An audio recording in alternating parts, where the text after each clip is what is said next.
and welcome to Get the Table, another wrestling roundtable discussion podcast. I'm Adam Wilbourn from What Culture, joined by the Dadley Boyz of What Culture, Michael Hamblett and Michael Sidgwick, to discuss another burning wrestling issue. But before we get into it, if you're a fan of this sort of thing, make sure you subscribe to What Culture Wrestling on either iTunes or Spotify for daily wrestling podcasts, where we review Raw, SmackDown, pay-per-views, we have interviews, more roundtable discussions like this one, and a roundup of the week, complete with a bloody good quiz, of course, on wrestle culture. But gents, the question I want you to answer today is, what is the most evil thing a heel has ever done? Right, I'm going to just do a bit of banter first before we talk about all that boring stuff about effective payoffs and pay-per-view blow-offs and climaxes and all the rest of it.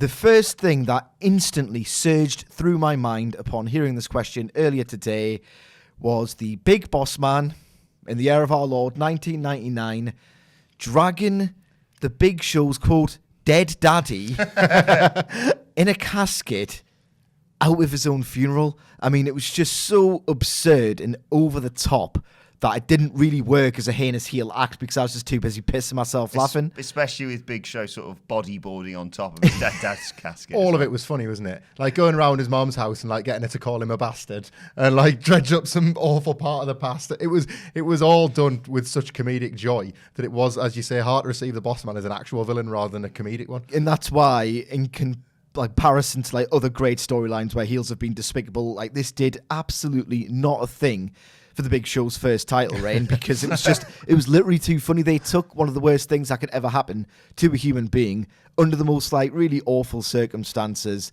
and they drilled into it with such a comedic surgical precision that was just nothing more than hilarious. And I've prepared something for the listeners and viewers out there.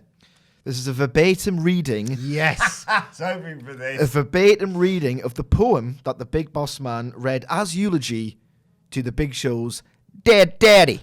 Let's bow our heads, Wilbur.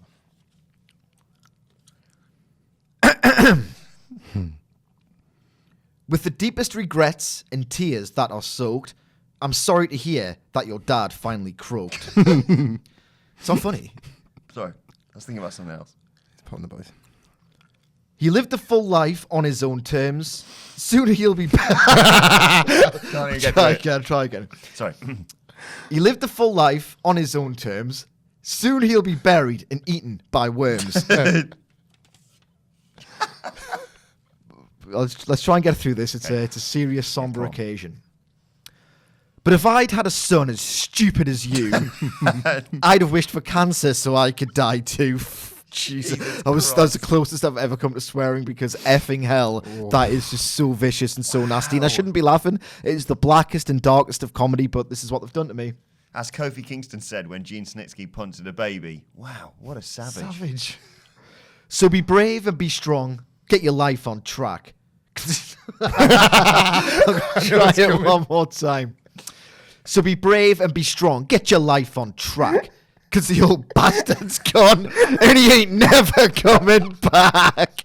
I mean, thank you for coming, everyone. God. Thank you for coming. Oh my God, and that's like, there's one other line that he says after the poem. And that's exactly how I feel about the Big Show's daddy being dead. So that to me is just, it does not get more reprehensible than that. It doesn't get funnier than that either. No. In my opinion, that poem eulogy is literally the best thing that's ever happened on a professional wrestling podcast. This is what, like within months of him cooking Al Snow's dog, Pepper? Yeah. Which was a little sort of inside joke because Mr. Fuji did it for real to one of his neighbours. Bit of banter from Fuji. That's so funny, we won't do that. Yeah. But Jim Ross? But speaking of Jim Ross's cookbook that year, I was reading a bit about Big Boss Man because this podcast, again, it stirs so many memories of that Big Boss Man run in 1999, comedy villain that he was. This is the difference between the Attitude Era and now. There's a modern WWE cookbook that's come out where like they've promoted the Big Boss Ham. Back then, it was pepper steak. So they were steering into it. The banter was better then. What about the Attitude Era? Tastes like chicken. That's what he said in it. Yeah, gross. Top that, Michael Hamblett. Well, I can't, because there I was, ready with something earnest and real and memorable. Steve Austin, can we talk about Steve Austin? Always. Yeah, like, me and Michael Sidgwick will always rely on him as our kind of guide of how to do things right in pro wrestling. But what wasn't going right was his heel turn very early doors in 2001. He was basically shunted into a sidekick role by a very, very clever Triple H who just decided he didn't fancy the babyface turn to go along with Austin. They became the power trip, great as they were, really sidetracking Austin. So weeks and weeks of beating up the Hardy Boys, beating up The Undertaker, beating up Kane, like anybody cared about that anymore. He turned his attention to Lita in a truly grisly and gross end segment on Monday Night Raw. They've beaten up the Hardy Boys. Again, who cares about that anymore? Lita throws her body on Matt to just try and save him. Austin just doesn't hold back. Just wails on her with a chair as if she was The Rock at WrestleMania 17. Jim Ross, amazing on the call. Talk, what has happened to my friend? What has happened to Stone Cold Steve Austin?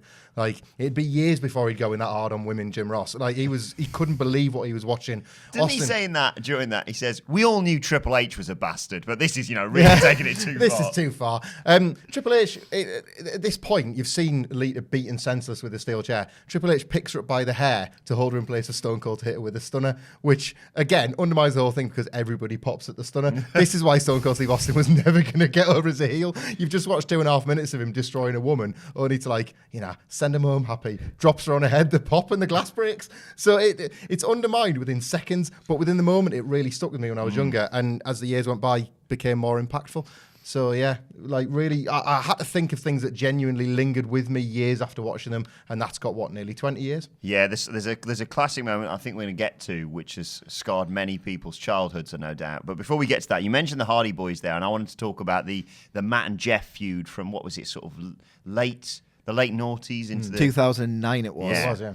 And I just remember the recap of that ahead of WrestleMania 25. So he's sneak attacked Jeff Hardy, which is pretty bad, first and foremost. It's his brother. Yeah. He's run him off the road. Yep. Right, okay, that's attempted murder. He tried to basically blow him up with pyro. He set his entire house on fire. And then the big payoff is, of course, Jeff's dog is dead. Jack is dead. Jack Hardy. I mean, Jeff's house was made of tinfoil, according to one of them WWE Confidential specials. It was just skate ramps and artwork and Per Waxweigen CD. So he maybe had that one coming. But yeah, on your own brother, run him Insurance off the road. on Proxweigen. Run him off the road, blow him up with pyro, set fire to his house, and kill his dog.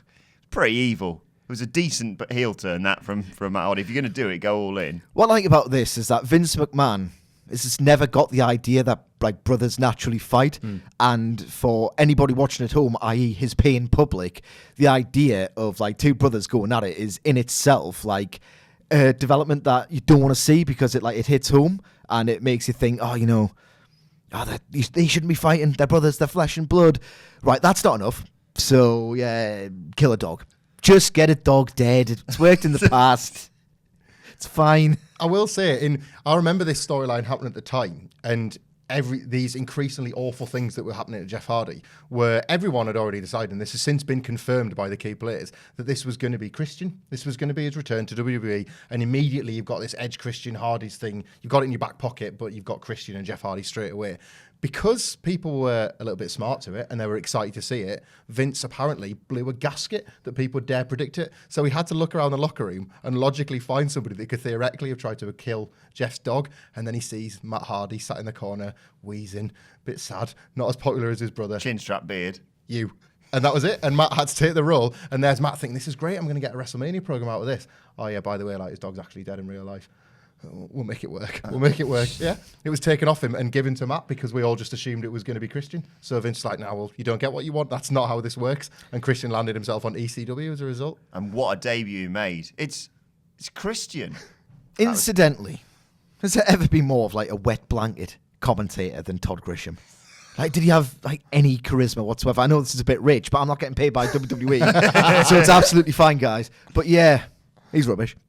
Moving on. What's another evil thing you distinctly remember heel doing? This for me is different to the Big Boss Man because it's arguably just less heinous, but it did live on as this amazing heel angle that eventually made the promotion who promoted it quite a lot of money.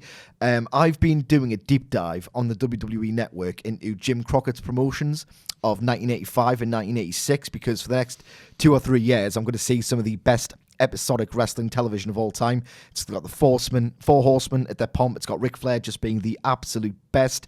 It's got like the Road Warriors being over as hell. It's just great stuff. I would recommend going and watching. It's in the Vault section of the network. NWA World Championship Wrestling, brought to you by Jim Crockett Promotions, which is confusing because that's weirdly like 3 different ones, but I digress.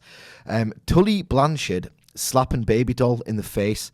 It was just something that was just so, like, such a low-life thing to do, like, especially from A, a professional wrestler in the first place, and B, one who was framed as such a technical wizard and a hard man like Tully Blanchard was. Like, he was just so outweighed in every single department, and for him to slap her in the face, which was itself like a fiendish manipulation on the part of JJ Dillon, was just, every time you watch it now, it's just like this reprehensible thing in the performance. Like, it's sick because he just doesn't let go. He gives her a full force slap in the face, but on the back of that, you got a great program between Dusty and Tully, and it's just really old-fashioned in ways that are both good and bad.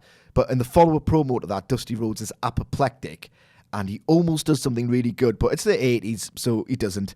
He says, "She's not your property, Tully." And I'm going, yes, Dusty. She's my property now. And it's like, oh, so close. Oh, come on, so Dusty. close. Was so close there. But no, it's really vital, truly disturbing stuff that ultimately has a payoff. And yeah, really vicious stuff from Tully. I think that's part of the discussion here, isn't it? Is the payoff. You can see something really evil and really awful, but when it carries out where you get to see the babyface get the redemption, it's amazing. I've got to talk about Jake Roberts. So I was a year, maybe slightly more, into being a wrestling fan as a 6-7-year-old boy, watching Jake Roberts terrorise Randy Savage and Miss Elizabeth on a near weekly basis. It was strange because the heel turn that Jake Roberts, when he turned on the Ultimate Warrior, and he ultimately lost that program because Warrior just buggered off after they'd spent about 6 months of television where he'd taken him to the dark side. If that was to happen now, Jake Roberts is kind of dead in the water because he's lost his program, he's lost his reason to be. But what we saw instead was he just turned all this evil that he just recently rediscovered, which he said rediscovered, it was lying within him the whole time. He might have been a babyface to the fans, but he had to be an evil man to begin with to be such a dark and sinister character. Why did he trust the snake, sort of thing? Yeah, that's stuff. It. The idea that anyone would have trusted him all along was shame on us, not shame on him. And he turned that brilliantly on Randy Savage. He invades the wedding.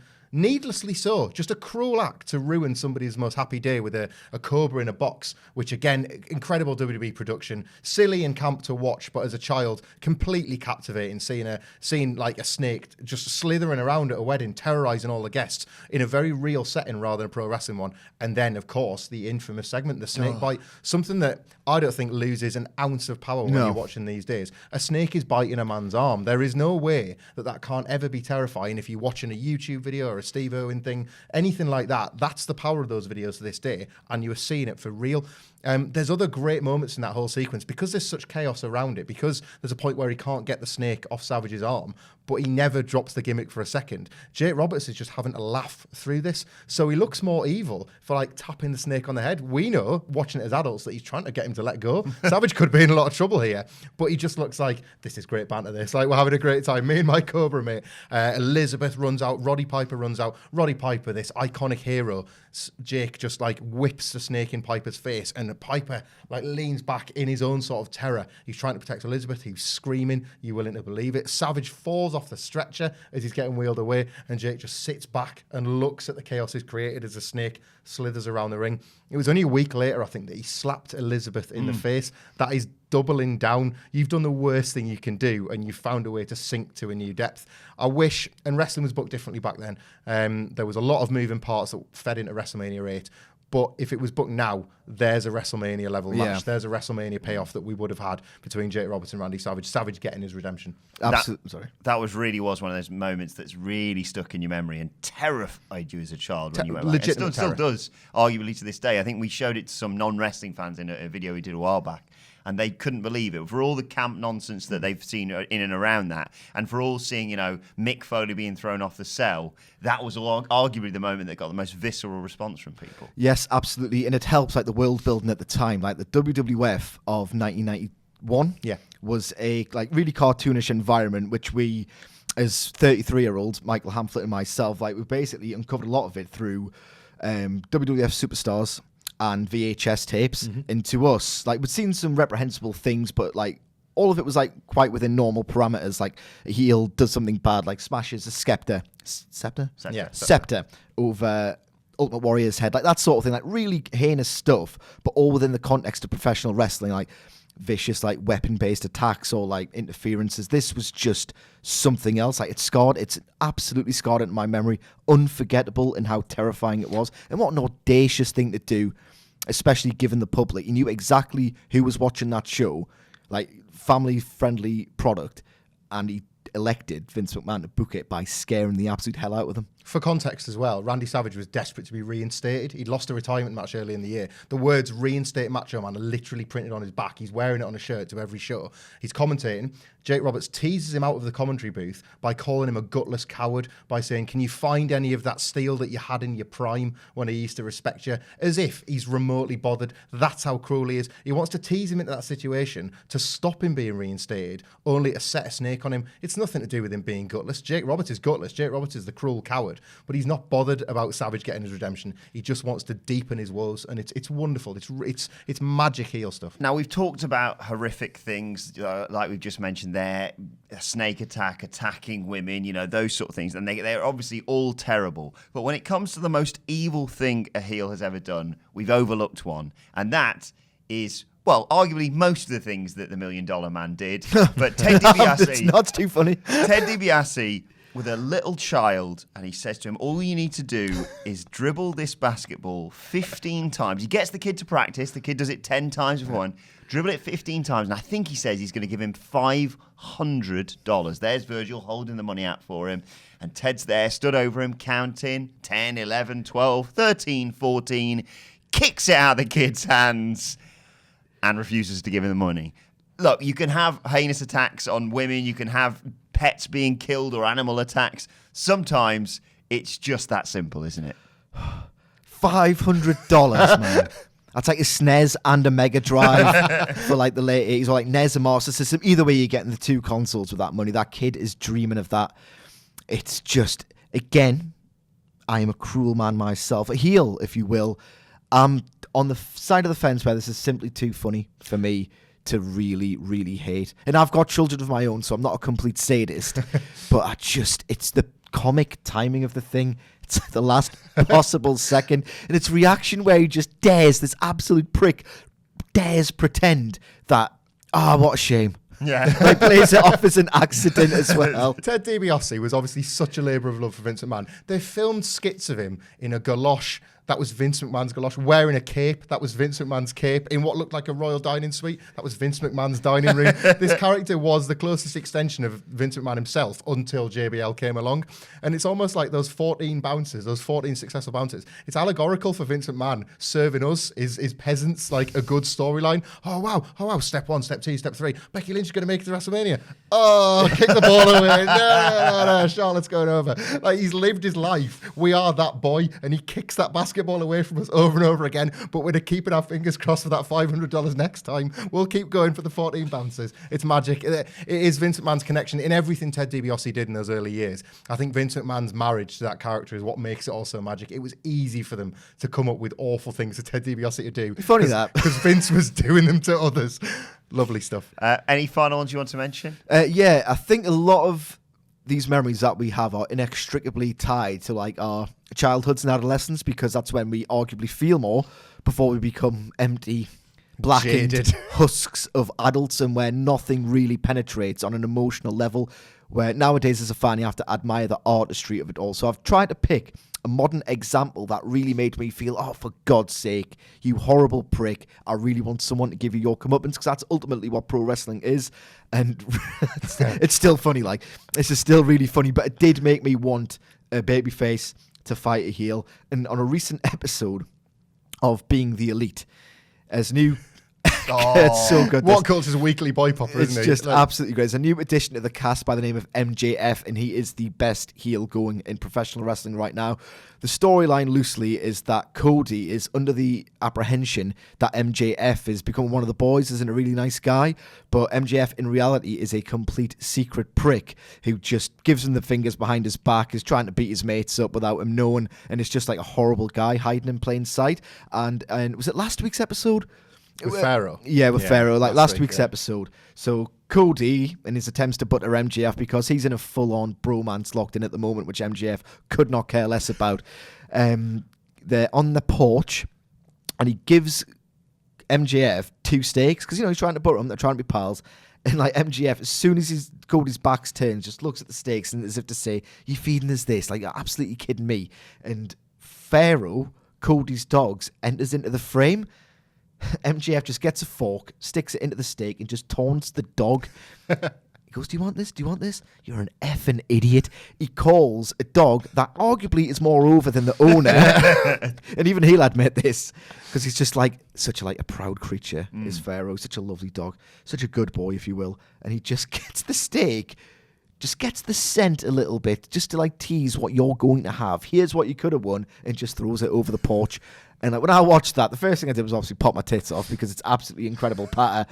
But once the initial pop subsided, I was thinking, "You absolute prick, how dare you do that to a dog?" You can do whatever you want to Cody or the Bucks. It's going to be a good wrestling match. I will enjoy it on an artistic level. But it really struck me on an emotional level. And just the audacity of such a thing to do. What great work that was. They're capturing the exact sort of meta/kayfabe level that Being the Elite are always so really good at. So we're watching MJF become a bigger star by virtue of his relationship with Cody Rhodes in real life. But Cody is able to juggle that with what people expect from him on Twitter and on YouTube. Every week after Being the Elite, there's a little comment from Cody Rhodes' official YouTube page explaining away what he's seen for the first time Being the Elite. So this week it'll be like, "Yeah, guys, I went in my garden afterwards and I found a steak." Not sure why MJF put that there, but he probably just was full and he didn't want to make me feel upset that he hadn't eaten. He was being a good friend. So then you get loads of YouTube comments saying, "No, Cody, he's this awful man." So they're twisting this so much more. And as Cedric says, the payoff that we can all look forward to will come down the line. Yeah. And it's going to be wonderful. It's going to be great.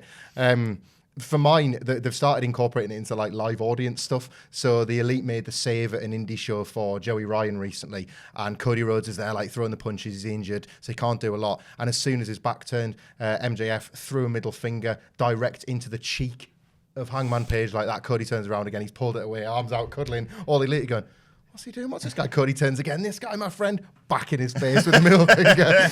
And to do this in front of a live crowd, especially, everybody's in on the joke, and it's something that we can all enjoy together. For the end result, it is magic. My only contemporary example I could think of, because I do feel like it's a bit of a lost art, is the sheer cruelty of Kevin Owens in his early NXT run to turn up and support your best friend only to turn on him on the very same night as he did with Sami Zayn, and then take his title through the medium of a head injury. Was just a sort of violence, needless violence that we don't see in modern day WWE. I understand with a PG product why they have to tread quite carefully with those kind of angles, but to not even go for the pinfall, to go just to beat your friend into the point where he can no longer get back up, and then the referee saying, "You're going to have to leave him, he's got a head injury." He's like, "Well, I'm going to finish him off to take his title."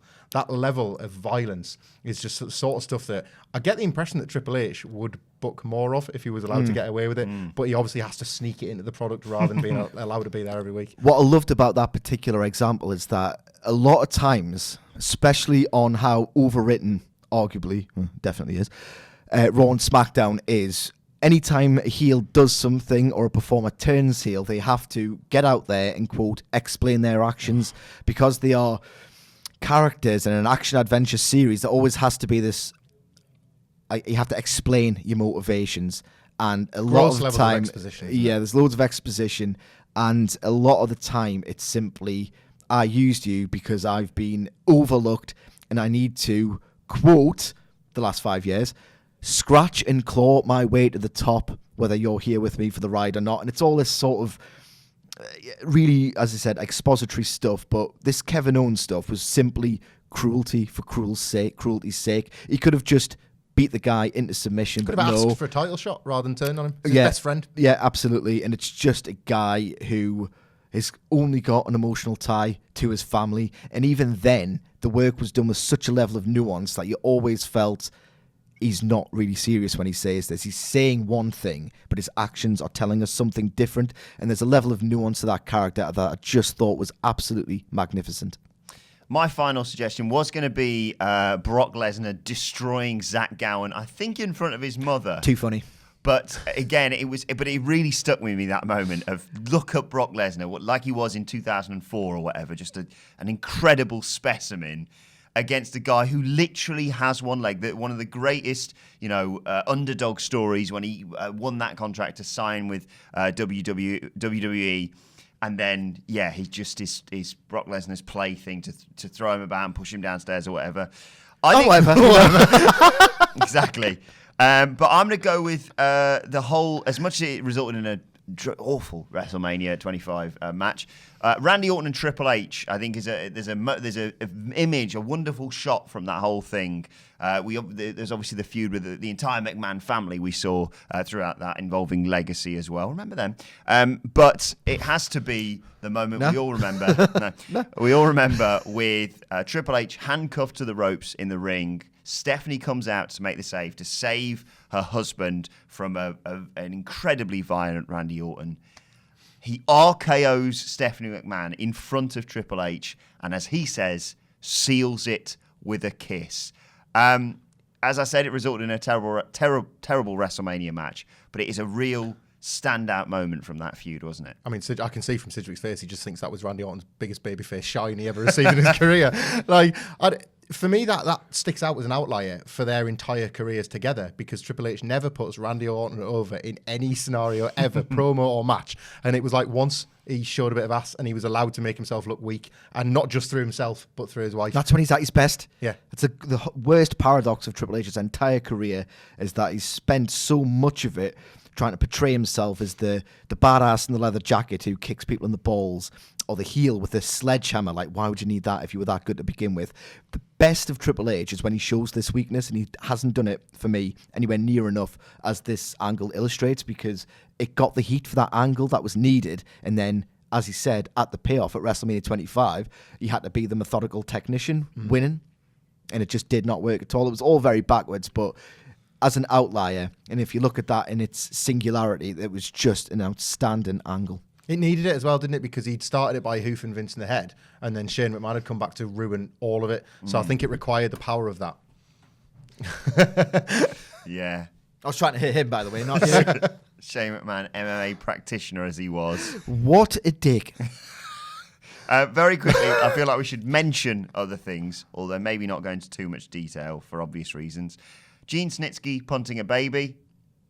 Wasn't a real baby, so it doesn't count. There's actually, if you pause that video, you can see it's not a real baby. Interesting fact. I believe the comments will give you a timestamp. Exactly. People are checking.